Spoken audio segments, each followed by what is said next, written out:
CM योगी का आगरा दौरा। CM योगी ने शुरू की बैठक में जनप्रतिनिधियों संघ मंडल के आला अधिकारियों, डीएम आगरा और एसएसपी भी रहे मौजूद।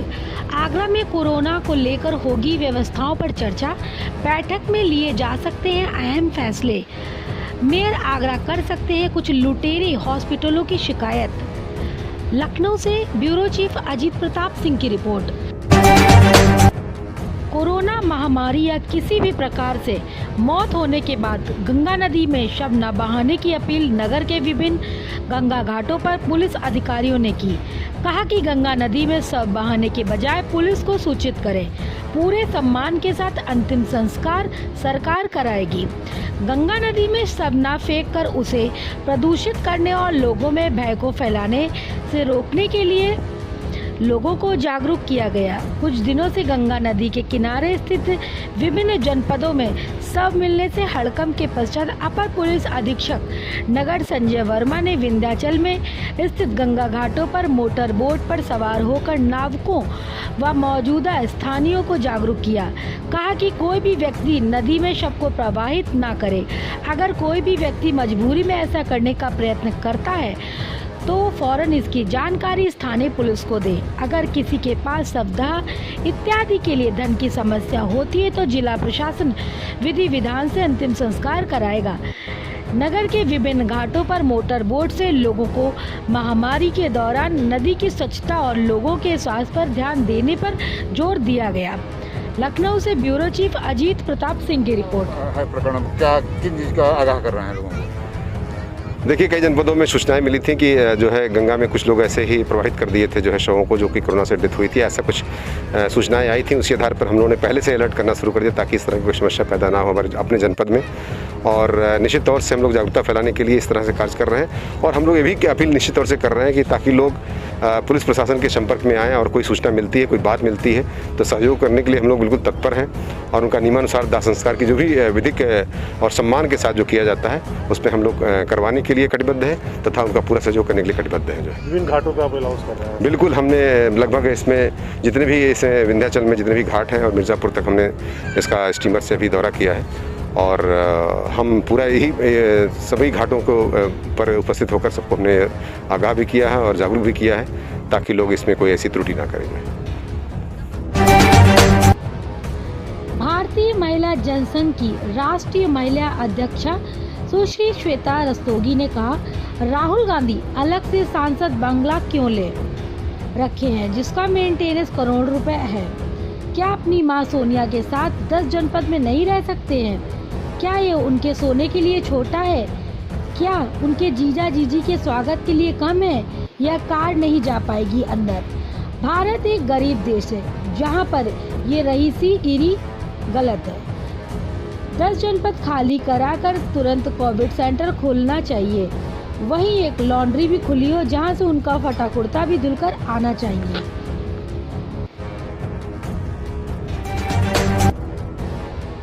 पश्चिम बंगाल में राज्यपाल की गाड़ी को कुछ अराजक लड़कों ने रोक लिया। पुलिस असहाय मूक दर्शक बनी रही। ग्वालियर मध्य प्रदेश से संवाददाता संतोष अग्रवाल की रिपोर्ट। बनारस कमिश्नरेट में थाने पर आम जनमानस द्वारा की गई शिकायतों का त्वरित निराकरण कराने हेतु डायल 112 की 23 4 पहिया एवं 30 2 पहिया वाहन पूर्व से संचालित हो रही थी। उसको और बेहतर बनाने के लिए व पीआरवी का रिस्पांस टाइम अच्छा किए जाने हेतु 7 नई 4 पहिया वाहन व 5 नई 2 पहिया वाहन कुल मिलाकर 12 नई पीआरवी वाहन की बढ़ोतरी की गई। पुलिस कमिश्नर ए सतीश गणेश ने बताया कि इन बढ़ोतरी के बाद पीआरवी में अब 29 4 पहिया एवं 35 2 पहिया वाहन हो गए हैं। इसके माध्यम से घटना स्थल पर तत्काल पहुंचकर शिकायत का निराकरण किया जा सकेगा। उन्होंने बताया कि थाना लंका, कैंट, जैतपुरा, शेपुरा, भोलूपुरा व मंडुआहीड़ को 4 पहिया वाहन तथा थाना कोतवाली चौक, दशामेध, लालपुर, पांडेपुर को 2 पहिया वाहन दिया गया है। लखनऊ से अजीत प्रताप सिंह की रिपोर्ट। क्या फायदा होगा?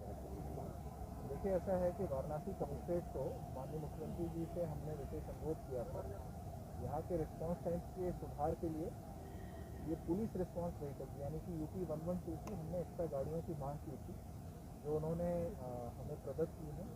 कुल हमें आज जो यहाँ पे हमने लॉन्च किया है 7 हमारी 4 व्हीलर्स हैं और 5 2 व्हीलर गाड़ियाँ हैं, जो वाराणसी कमिश्नरेट के 16 थानों में से विभिन्न थानों को दी जाएंगी।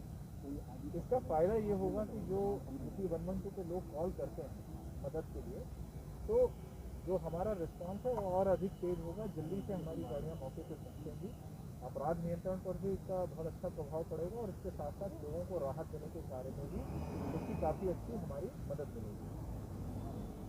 कोविड में ये गाड़ियाँ किस प्रकार से फायदा करेंगी, क्योंकि आमतौर पर देखा जाए कि इनका बहुत लाभ हुआ है पिछले कोरोना काल में, इस कोरोना काल में क्या लाभ होगा? देखिए, ऐसा है कि बहुत सारे लोगों ने UP 112 को कॉल किया है और अपने परिजनों की बीमारी के बारे में सूचना दी है, तो हम लोगों ने इन सब केसेस को भी प्राथमिकता पे अटेंड किया है। स्वास्थ्य विभाग के साथ हम लोगों ने टाई अप किया है, वहाँ पे एम्बुलेंस पहुँचाई है और कई PRV व्हीकल्स में हम लोगों ने दवाओं के किट भी रखे हैं।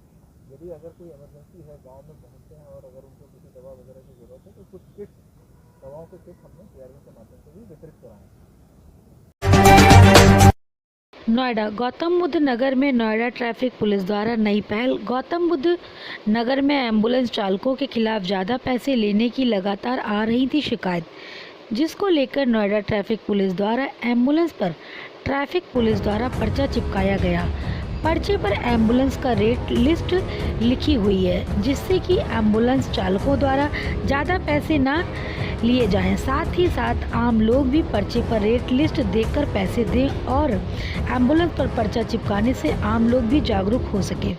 वहीं नोएडा पुलिस द्वारा गौतम बुद्ध नगर में जगह जगह चेक इन अभियान चलाया जा रहा है। गौतम बुद्ध नगर में कई जगह बैरिकेडिंग लगाकर पुलिस द्वारा चेकिंग की जा रही है। आने जाने वाले वाहन चालकों से ई पास चेक किया जा रहा है। जिनके पास ई पास नहीं पाया जा रहा है, उनके खिलाफ चालान की कार्रवाई भी की जा रही है। साथ ही उल्लंघन करने वालों के खिलाफ सख्त चेतावनी दी जा रही है।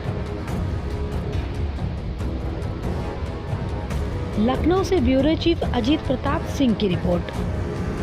देखिए, चेकिंग अभियान लगातार चल रहा है। इसमें ये देखा जा रहा है कि जो भी बिना मास्क के चल रहे हैं उनको विरुद्ध कार्रवाई की जाए और लोगों को प्रेरित किया जाए कि वो मास्क लगाएं, बल्कि डबल मास्क लगाएं। दूसरा, एक यातायात पुलिस की मुहिम है कि जितने भी एम्बुलेंस चालक हैं उसको सेंसिटाइज किया जाए कि आप ज़्यादा से ज़्यादा उसको सवारियों को सहूलियत दें, कोई फालतू किराया वसूल न करें। अभी हाल ही में रेट लिस्ट तय की गई है, तो हमारे सभी traffic inspector, traffic sub inspector, जितने भी एम्बुलेंस यूनियन है, चालक है, उनके साथ दोस्ती की है। हम एम्बुलेंस पे भी रेट को चिपका रहे हैं ताकि जो भी लोग व्यक्ति एम्बुलेंस का यूज़ करें तो वो भी अवेयर रहे कि क्या रेट लिस्ट है। और कोशिश ये होगी कि कोई भी पेशेंट से एम्बुलेंस चालक फालतू का किराया वसूला। ठीक सर, लगातार जो है चेकिंग वो चलती रहेगी? ये चेकिंग लगातार चलेगी और चेकिंग का उद्देश्य ये है सोशल डिस्टेंसिंग का पालन करना, कोरोना कर्फ्यू का पालन कराना, और इसका पूरा का पूरा उद्देश्य है किसी तरह हम लोग आर्थिक गतिविधियाँ भी ना रुके और बाकी और भी काम चालू रहे। कोरोना के बढ़ते प्रकोप के चलते गन्ना मंत्री सुरेश राणा ने स्वच्छता मिशन के तहत सैनिटाइजिंग कार्यक्रम में हिस्सेदारी करते हुए खुद बस्ती में सैनिटाइजिंग का कार्य किया। उन्होंने कहा कि देश के प्रधानमंत्री व मुख्यमंत्री की प्रेरणा से गांव-गांव और निकाय में स्वच्छता मिशन के तहत सैनिटाइजिंग अभियान चलाया जा रहा है। इसी के तहत उन्होंने भी सैनिटाइजिंग अभियान में हिस्सेदारी की। उन्होंने कहा कि आओ हम सब मिलकर एक साथ कोरोना से लड़ें और साथ ही देशवासियों से कोरोना नियमों का पालन करने की अपील भी की। देश में कोरोना संक्रमण चल रहा है और देश की सरकार अपने स्तर से प्रयास में जुटी है, तो वहीं उत्तर प्रदेश सरकार में कैबिनेट गन्ना मंत्री सुरेश राणा ने अपने होम टाउन थाना भवन में सैनिटाइजिंग में हिस्सेदारी करते हुए गरीब बस्ती में जाकर खुद सैनिटाइज किया। उन्होंने इस दौरान जानकारी देते हुए कहा कि देश के प्रधानमंत्री व मुख्यमंत्री लगातार कोरोना के बीच कहर में प्रयास कर रहे हैं कि देश की जनता को अच्छी स्वास्थ्य सेवाएं मिल सके और कोरोना से लड़ाई संभव हो सके। इसी के तहत मुख्यमंत्री योगी आदित्यनाथ ने गांव व निकाय में भारत स्वच्छता मिशन के तहत सैनिटाइजिंग करने के आदेश भी दिए हैं। इसी कार्यक्रम के तहत उन्होंने थाना भवन की गरीब बस्ती में खुद सैनिटाइजिंग कार्यक्रम में हिस्सेदारी ली और लोगों को संदेश भी दिया कि हम सब मिलकर इस महामारी से लड़ सके। उन्होंने कहा कि आओ हम सब मिलकर इस महामारी से लड़ें और इसे दूर भगाएं। उन्होंने लोगों से अपील करते हुए कहा कि कोरोना संकट काल में ज़्यादातर अपने घर में ही रहें। जब तक बहुत ज़रूरी कार्य ना हो तब तक घर से बाहर ना निकलें और कोरोना के नियमों का पालन करें, मास्क लगा कर रखें और सभी जरूरी एहतियात बरतें जिन्हें चिकित्सकों द्वारा कोरोना संकट काल में जारी किया गया है, ताकि हम और हमारा देश सुरक्षित रह सके। ग्वालियर मध्य प्रदेश से विशाल गोयल की रिपोर्ट। कराया गया, आपको प्रतिभाग लिया है, क्या कोरोना जैसी महामारी के खिलाफ माननीय प्रधानमंत्री श्री नरेंद्र मोदी जी की प्रेरणा से उत्तर प्रदेश के माननीय मुख्यमंत्री योगी आदित्यनाथ जी पूरे प्रदेश के लोगों को स्वास्थ्य सुरक्षा देने के लिए लगातार लगे हुए हैं, प्रयास कर रहे हैं। और मैं कह सकता हूँ कि WHO द्वारा माननीय मुख्यमंत्री जी के प्रयासों की सराहना करना तमाम उत्तर प्रदेश के लिए बड़ा दिख है। और उन्होंने ही निर्देश दिए हैं कि चाहे नगर निकाय क्षेत्र हो, चाहे ग्रामीण क्षेत्र हो, सभी में स्वच्छता का अभियान चले, सैनिटाइजेशन हो, चूना डाला जाए। उसी अभियान के तहत आज थाना भवन क्षेत्र में मैंने भी सैनिटाइजेशन के कार्यक्रम में हिस्सेदारी की और हम सब की जिम्मेदारी है, हम सब की नैतिक जिम्मेदारी है कि हम सब अपना ध्यान रखें, परिवार का ध्यान रखें। कोई बहुत ही आवश्यक काम हो तो घर से बाहर निकलें और मिलकर के हम सबको मिलकर के इस अभियान में माननीय मुख्यमंत्री जी के साथ लड़ाई लड़नी है। और मैं कह सकता हूँ कि माननीय मुख्यमंत्री जी के नेतृत्व में प्रदेश में कोरोना महामारी के खिलाफ जो कार्यक्रम चल रहे हैं वो बहुत प्रभावी हैं। आओ हम सब मिलकर एक दूसरे का सहयोग करते। आज के दिन ही दुर्योधन के वध के उपरांत महाभारत समाप्त हुआ था और भगवान श्री कृष्ण का धर्म की स्थापना का प्रकल्प पूर्ण हुआ था। आज भगवान परशुराम जयंती भी है। आज से षष्ठी रचना का आरंभ भी माना जाता है। आज का दिन बहुत शुभ है। श्री हरि विष्णु के अवतार श्री राम से लेकर वसु के अवतार भीष्म तक युद्ध विद्या का अस्त्र शस्त्र प्रयोग की दीक्षा देकर इनको अजय बनाने वाले भागर्भवंशी प्रातः स्मरणीय भगवान श्री परशुराम को प्रणाम करता हूँ। बस एक काम करना है कि भगवान परशुराम को जातिवादी कीड़ों ने कैद कर लिया है। उनकी ये जातिवादी बेड़ियां काट के उनको मुक्त कराना हम सबका दायित्व है। आजमगढ़ से ब्यूरो चीफ दिनेश सिंह की रिपोर्ट।